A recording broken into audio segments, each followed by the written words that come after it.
Hello বন্ধুরা, welcome to my channel. কেমন আছো তোমরা বলো? খুব সকাল সকাল উঠেছি বেড়াতে যাব বলে, ভীষণ আনন্দে রয়েছি। আমরা দেওঘরে যাচ্ছি।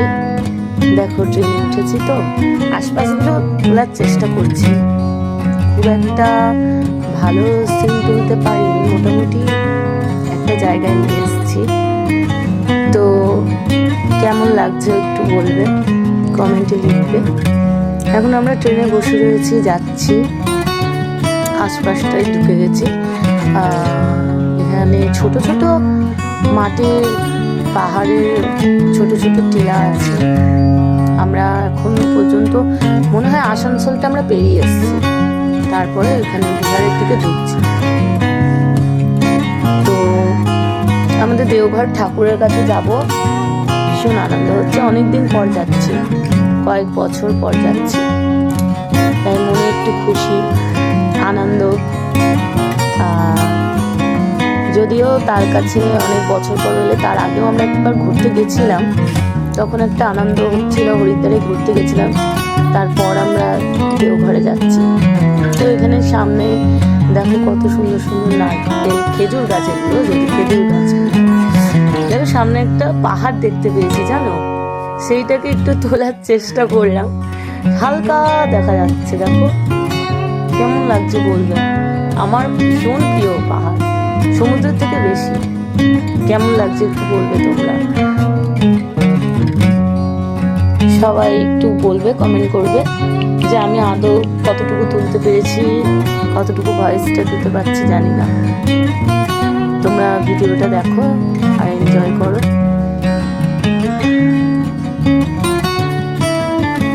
এখানটায় দেখো একটু কাছে চলে এসছে, পাহাড়টা এত বিউটিফুল লাগছে, মানে বলে বোঝাতে পারবো না। আমার ছেলে এত আনন্দ পাচ্ছিল ওই টাইমটায়, মানে খুবই সুন্দর লাগছে, মানে আমি প্রকাশ করতে পারছি না। আমার এত আনন্দ লাগছিল পাহাড়টা দেখে। তবে ভীষণ ভালো লাগে পাহাড়, তাই জন্য মানে ভাষায় প্রকাশ করতে পারছি না এই আনন্দটুকু। তোমাদের সাথে একটু শেয়ার করলাম। কেমন লাগছে বলো? আমার তো খুব ভালো লাগছে। ছোটখাটো আনন্দটাই আমাদের কাছে স্মরণীয় হয়ে থাকে।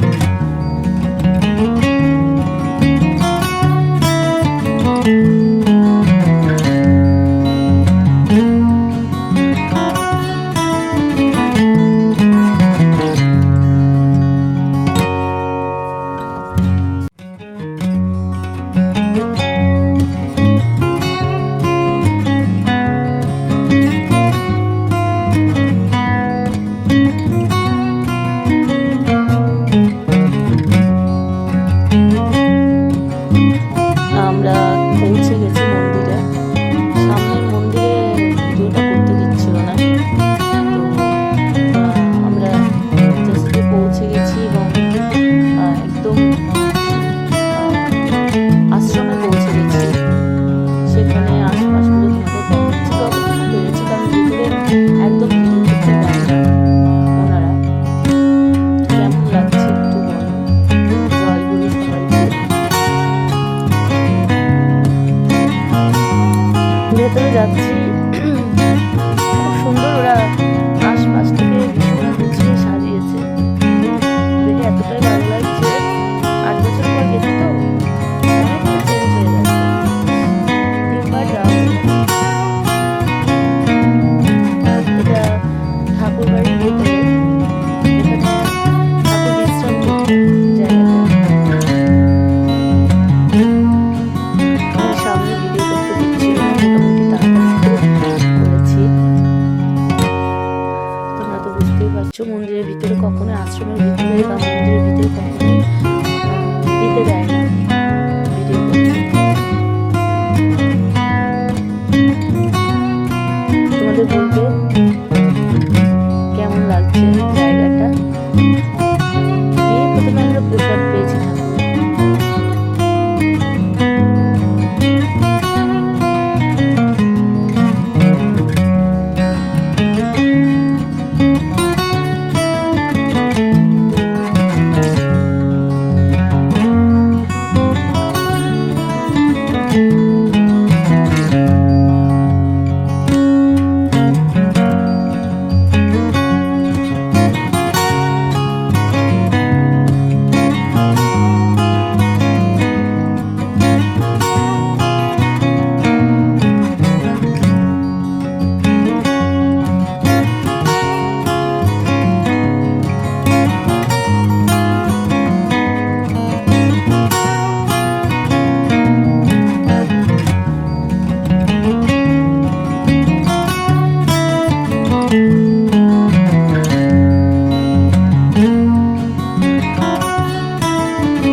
পরের দিনটা। তো এখানে দেখো কত সুন্দর সুন্দর কত খরগোশ রেখেছে ওনারা সযত্নে, পশু পাখি যাই হোক সযত্নে তাদেরকে ভালো করে রাখার চেষ্টা করে, দেখাশোনা করে। ওখানে আমার ছেলে ছিল দাঁড়িয়ে, তখন জাস্ট ভিডিও করছি, মানে ভেতরের দিকটা তবুও এই কটা জিনিসগুলো দেখতে যায়, রেকর্ডিং করতে যায়, কিন্তু একদম ভেতর মন্দিরে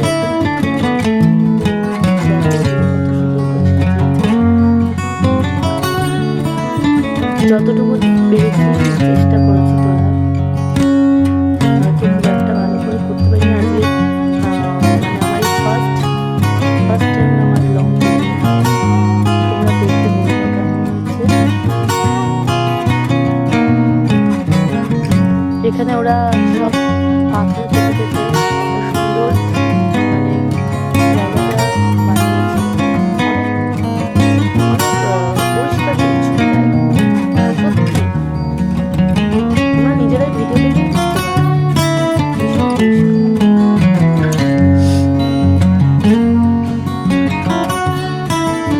দেখো এই পাখিটাকে দেখানো যাচ্ছে, এটা ঠিক কি পাখি আমরাও জানি না।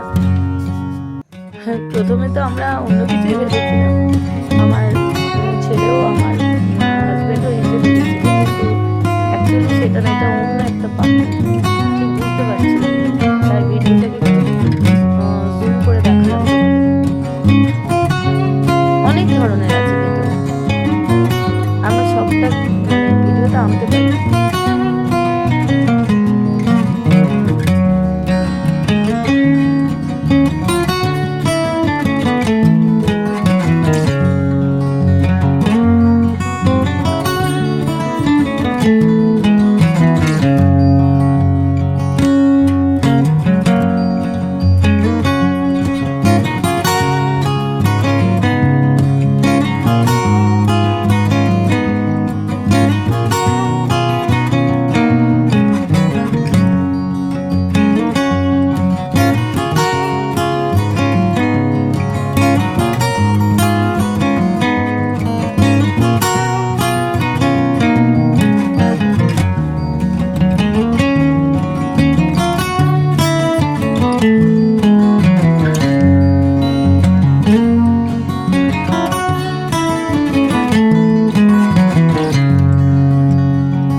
এখানে যেটা আসছে সেটা হচ্ছে এখানে প্রচুর অনেক ধরনের গাছ আছে, জানো তো বন্ধুরা। এখানে রসুনের গাছ আছে,